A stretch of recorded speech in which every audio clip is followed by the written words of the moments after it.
Essa é uma história de professoras e professores construindo uma escola técnica dentro de uma universidade, a Escola Técnica da Universidade Federal do Paraná. Um processo que aconteceu durante a década de 1990. É uma história de dificuldades, lutas, resistência e também de grandes conquistas.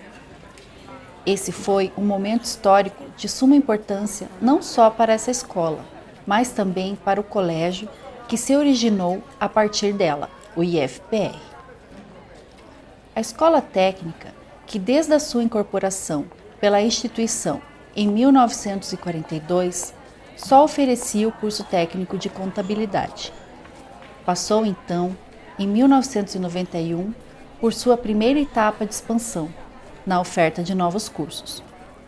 Nesse contexto, foram criados os cursos de prótese dentária, higiene dental, enfermagem e processamento de dados.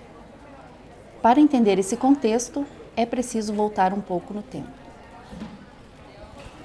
Por volta de maio de 1986, aproximadamente um mês depois da minha posse na reitoria, alguns professores pediram uma audiência a mim na reitoria e eu, de portas abertas, imediatamente concedi. Eram professores da então Escola Técnica da Universidade Federal do Paraná. E eu devo confessar um tanto envergonhadamente que eu só conhecia a Escola Técnica de nome, por ouvir dizer. Eu nunca tinha visitado a Escola Técnica da Universidade, sequer eu sabia corretamente, com detalhes, onde funcionava essa escola técnica. Eu sei que ela era ligada, mais ou menos ligada, ou aproximadamente dependente em certos aspectos do curso de Direito da nossa universidade. Essa escola permaneceu, de certa forma, ilegal, né? Dentro de uma instituição pública, atuando de forma particular, com cursos de contabilidade, que era o suficiente, era conhecido na cidade inteira, né? A Escola Técnica de Comércio. Passou a ser a Escola Técnica de Comércio da universidade por acaso, né? Nós recebíamos pagamentos, vamos dizer assim, por hora aula. Acabou. Era pouco, não era muito. Os alunos pagavam mensalidades, né? Que também não eram caras, eram razoáveis. Nós tínhamos o que seriam 2 turmas de primeiro ano, 2 turmas de segundo e 1 turma de terceiro ano. Era a preparação de colégio técnico dentro da instituição, né? E tive tive alguns problemas na Santos Andrades, que a gente compartilhava a sala de aula com os professores de Direito. E em umas 4, 5 vezes, eu tinha a primeira aula, quer dizer, a última aula do período da tarde, e a aula começava às 5h10, 5h15, e lá pelas 5h30, 17h30, 17h40, mais ou menos, chegava um professor do Direito, batia na porta. Eu estava na sala com uns 35, 40 alunos, né? Faltando 15 minutos para terminar a minha aula, e ele chegava e falava que ele precisava da sala. Daí a gente tentava negociar, ele falava, não, preciso agora. Daí a gente saía da sala de aula e ele entrava com 3 alunos de Direito, para uma sala de 60 pessoas, né? E isso foi a parte ruim. E na parte boa, os alunos sempre muito dedicados, até vamos dizer alegre, né? Porque só tinha um curso, então não tinha competição nenhuma entre cursos, porque era só contabilidade. E isso perdurou até um certo tempo, 85, quando nós tivemos um impacto muito marcante na nossa instituição, que foi quando o diretor do curso de Direito, da então Faculdade da Universidade Federal, professor Acioli Filho, ele fechou as portas principais da faculdade, impedindo que os nossos alunos, que eram do noturno, adentrassem. Impediu. Resultado, isso mexeu um pouquinho com os brios de muitos diretores e muitos servidores da instituição e não fecharam-se mais as portas para nós, né? Nós continuamos a dar aulas ali, né? Dentro do prédio principal, dentro do prédio histórico da universidade. Mas a diretoria de Direito, da época ainda, começou com algumas podas, né, da nossa instituição, impedindo rematrícula de alunos, impedindo novas turmas. E, professor, você pode falar um pouquinho de como que foi a reunião com o reitor Riad Salamuni em 86? Olha, graças a Deus nós tivemos o Riad Salamuni como, digamos, aquela luz no fim do túnel para a instituição. Nós tínhamos, na época, em torno de uns 30 profissionais que estavam totalmente sem meira nem beira em termos de estabilidade, né? Não tinham vínculo nenhum com a universidade, eram simplesmente professores particulares, trabalhando dentro de uma instituição de uma forma ilegal, né? E a universidade não dava amparo, fechava completamente as portas contra a legalização e a estabilidade desses professores que começaram bem antes, né? Realmente, como eu falei, tinham professores com mais de 30 anos de casa, né? Sem qualquer estabilidade. Resultado, o professor Riad Salamuni aceitou conversar com um grupo, se apercebeu da situação que estava acontecendo dentro da instituição, se apercebeu também dos cortes que estávamos recebendo por parte de alguns servidores públicos da época, né, pelo próprio conselho universitário, e conseguiu, junto com o professor Sidney, né, dar um encaminhamento para que nós pudéssemos legalizar e fazer com que esses servidores passassem a fazer parte do quadro da instituição, né? Resultado, o professor Sidney foi a Brasília e foi sozinho, de fato, não tinha ninguém, não havia nem verba pública, ele foi com recursos próprios para lá. E começou a negociação, começou as conversas para ver como poderia fazer junto ao MEC, junto ao Ministério do Planejamento, né? Daí, numa tarde, a gente foi lá no salão do professor, do reitor, que era o Riad Salamuni, e ele oficializou que a escola passaria a fazer parte novamente da Universidade Federal, né? Daí a gente ficou certo do que ia acontecer aquilo. Como nós passamos a ser uma instituição técnica, né, de ensino médio, a premissa básica era fazer com que a nossa instituição servisse de laboratório para os professores da universidade. Professores do núcleo comum, professores do núcleo técnico, poderiam ali ter os seus alunos fazendo estágios didáticos, né? E nós tínhamos estrutura para tal, né? E isso aconteceu. Na Santos Andrade nós éramos, digamos assim, estranhos, no ninho, efetivamente. Nós ocupávamos os espaços que nos deixavam por último. Realmente era. As partes dos porões eram nossas. Do terceiro andar que ocupávamos lá em 82, fomos para baixo, né? E sempre problemas de iluminação. Então, eu entrei em 91 no curso técnico de processamento de dados, né, se chamava na época. Mas o nosso primeiro laboratório, por exemplo, foi num porão, né, lá do edifício histórico da Santos Andrade. E lá funcionava o laboratório, era dividido o salão em dois, né?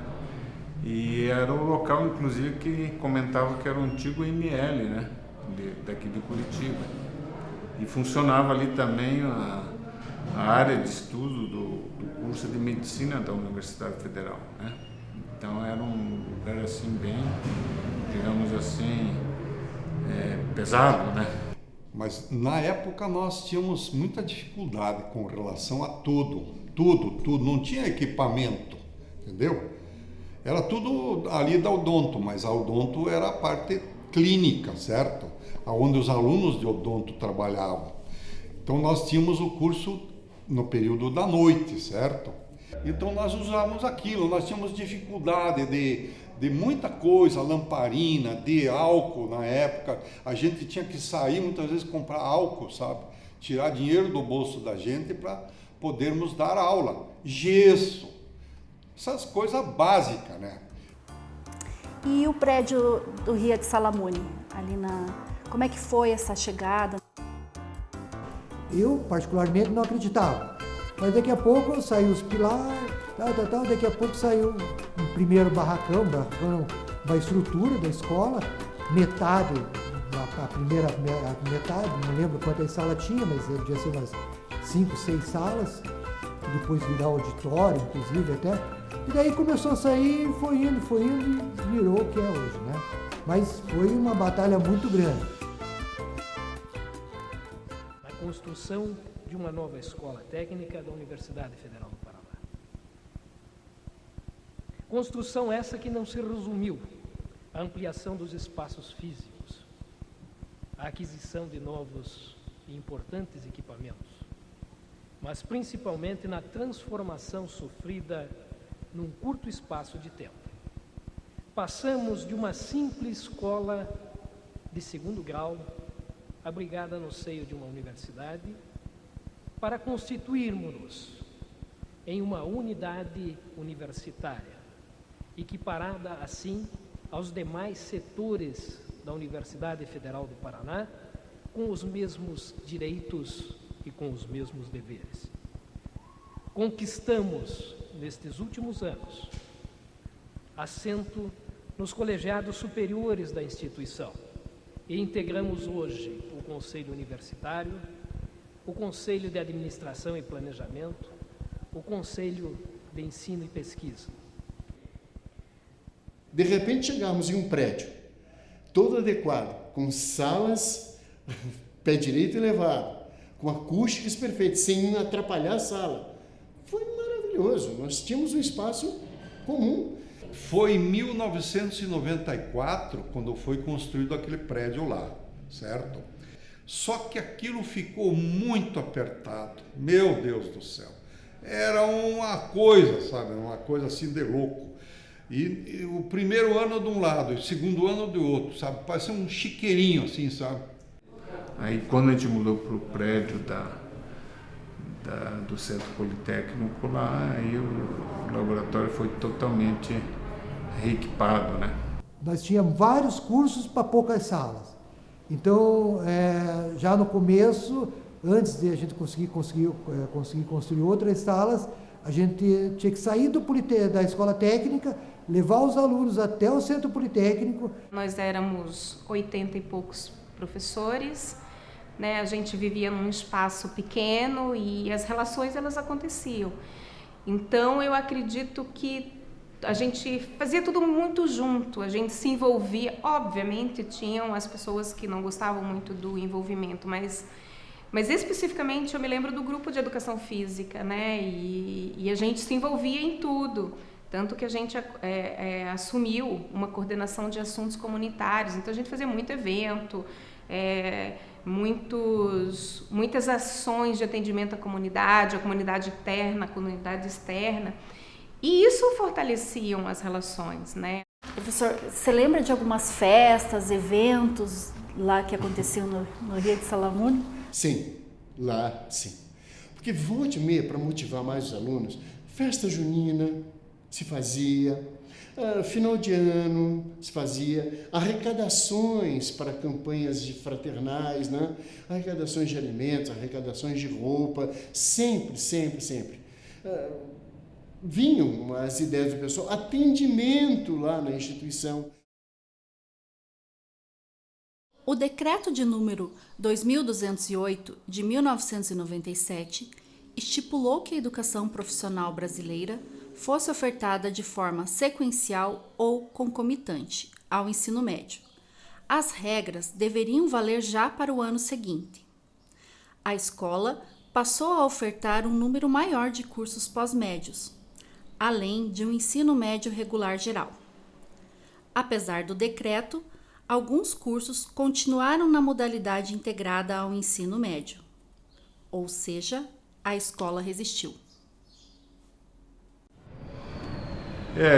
Isso foi uma época em que houve um decreto presidencial acabando com os cursos técnicos, né? Então, os professores que davam aula no técnico, eles migraram para os cursos subsequentes, né, que a gente chama hoje. E é isso dentro de uma estrutura que é tão grande, né, a universidade, nós éramos apenas um setor.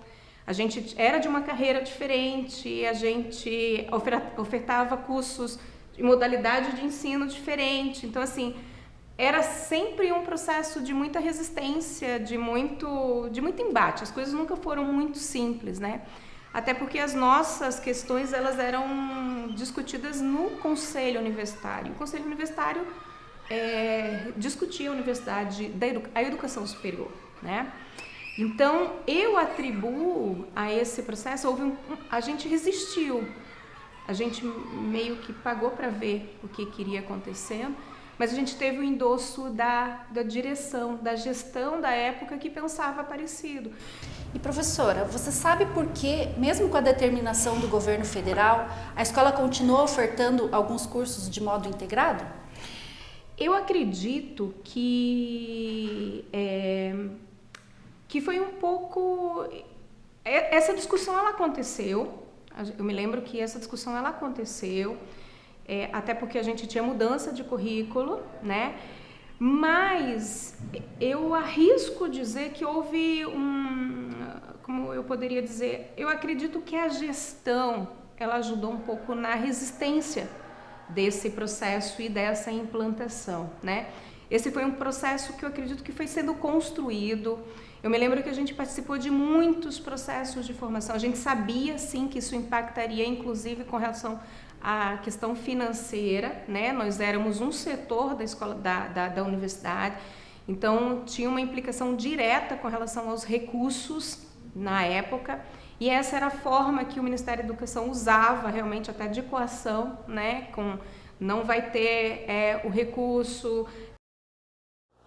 As universidades públicas e suas escolas de ensino técnico são as melhores em qualquer avaliação. Produzem pesquisas de ponta, formam os melhores cidadãos e se inserem cada vez mais com a comunidade. Nesses sentidos, precisamos de mais aliados para mantermos esta universidade pública e gratuita, em um momento de ameaças internas e até mesmo de órgãos como o Banco Mundial e Fundo Monetário Internacional. E aí eu me lembro que a gente ainda estava discutindo 2000, 2001, 2002, até que 2003 terminou o governo e aí a gente permaneceu. E aí a gente continuou com o ensino médio, e aí a gente continuou com os cursos integrados. E professor, você quer falar alguma coisa, alguma lembrança, alguma coisa sobre a escola? Naquela época, né, nos anos 90, ali, começo do ano 2000, era bem assim, complicada, né? Digamos assim, a gente era o patinho feio da universidade, né? Então, os recursos eram muito minguados, né, para a escola técnica, né? Davi, você não imagina como é bom ser professor. Trabalhar com esse pessoal mais jovem, você se sente mais jovem. E isso é verdadeiro. Lembrança, eu tenho...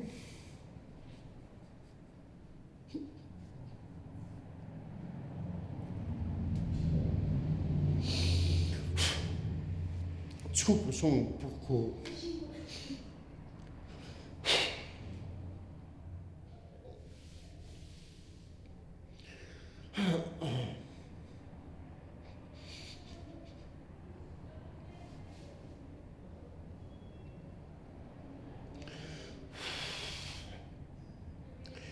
Eu sempre fui um professor de química. Trabalhei muito tempo fora também, não paralelamente à instituição, né? Mas eu sempre amei essa instituição, sempre. Sempre gostei de dar aulas na escola técnica, né? Mas existia muito respeito, né? Existia muita cumplicidade e, principalmente, a gente queria que a educação na escola técnica desse certo. Eu acho que essa sempre foi a chave. E eu volto a dizer, sempre as gestões que sucederam nesse período, elas eram umas gestões muito democráticas e que as coisas eram muito discutidas. A gente construía efetivamente o processo. Muito obrigada, professor. Acabou? Acabou. Quer falar mais alguma coisa? Não, pode falar. Que a gente... Mas que bom, isso aí E nessa época que eu descobri que ser professor é bem mais difícil do que a gente pensa.